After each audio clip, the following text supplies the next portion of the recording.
வணக்கம் மக்களே, welcome to the venture show. இன்னைக்கு ஷோ நம்ம பார்க்க போகிறது 2023 ரிலீஸ் ஆன மிஸ்ஸிங் அப்படின்ற இங்கிலீஷ் மூவியோட ரிவ்யூ. இந்த படம் இப்போ நெட்ஃப்ளிக்ஸில் தமிழ் டப்பிங்கோட அவைலபிளாக இருக்குது.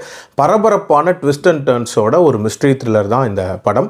இந்த படத்தோட டைட்டிலுக்கு ஏற்ற மாதிரியே தொலைஞ்சு போன தன்னோட அம்மாவை தேடக்கூடிய ஒரு பொண்ணின் தேடல் படலம் அப்படின்னே சொல்லலாம். இந்த படத்தை ஒரு மாதிரி வித்தியாசமான ஸ்க்ரீன் மோடில் ப்ரெசென்ட் பண்ணியிருப்பாங்க. அதாவது இதில் வரக்கூடிய காட்சிகள் பெரும்பாலும் பார்த்தீங்கன்னா எய்தர் ஸ்க்ரீன் ஷேரிங்லேயோ இல்லை ஏதோ ஒரு டிவைஸ் மூலமாகவோ நமக்கு காட்டுற மாதிரி காட்டியிருப்பாங்க.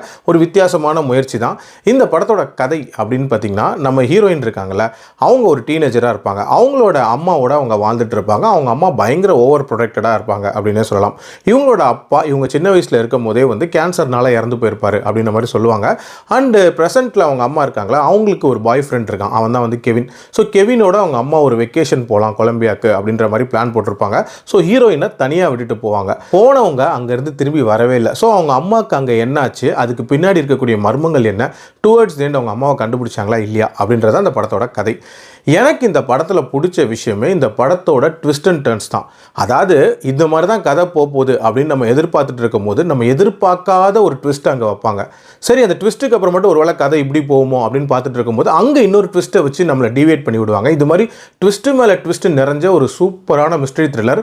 அண்ட் கடைசியாக வரக்கூடிய அந்த மெகா ட்விஸ்ட் அப்படின்றது பயங்கர அவுட் ஆஃப் த பாக்ஸ் இருந்துச்சு அப்படின்னே சொல்லலாம். தரமான ரைட்டிங் அண்ட் அதையும் லாஜிக்கலாக இவங்க வந்து கனெக்ட் பண்ணியிருப்பாங்க. அதுதான் முக்கியமான ஒரு விஷயம். சும்மா வைக்கணும் அப்படின்றதுக்காக வைக்கவே இல்லை.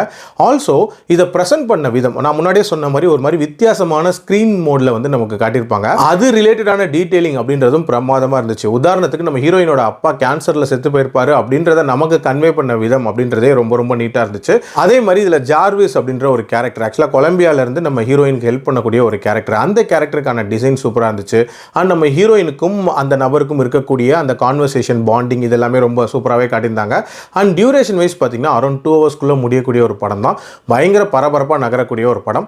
இந்த படத்தில் பிரச்சனைகள் அப்படின்னு பார்த்தீங்கன்னா எனக்கு ஒரு சில காட்சிகள் இன்னும் கொஞ்சம் பெட்டராக எடுத்துருக்கலாம் அப்படின்னு தான் தோணுச்சு. உதாரணத்துக்கு அந்த கிட்னாப் சீன் சொல்லுவேன். அண்ட் இதில் காட்டக்கூடிய சில கொலைகள் சொல்லுவேன். அதெல்லாம் இன்னும் கொஞ்சம் லாஜிக்கலாக கனெக்ட் பண்ணியிருந்திருக்கலாம். பட் ஓவரால் ஒரு தரமான படம். என்னோட ரேட்டிங் இந்த படத்துக்கு 3.5 out of 5. அடல் கண்டென்ட்லாம் பெருசாக இல்லை, தாராளமாக பார்க்கலாம். மீண்டும் அடுத்த விமர்சனத்தில் சந்திக்கிறேன். நன்றி, வணக்கம்.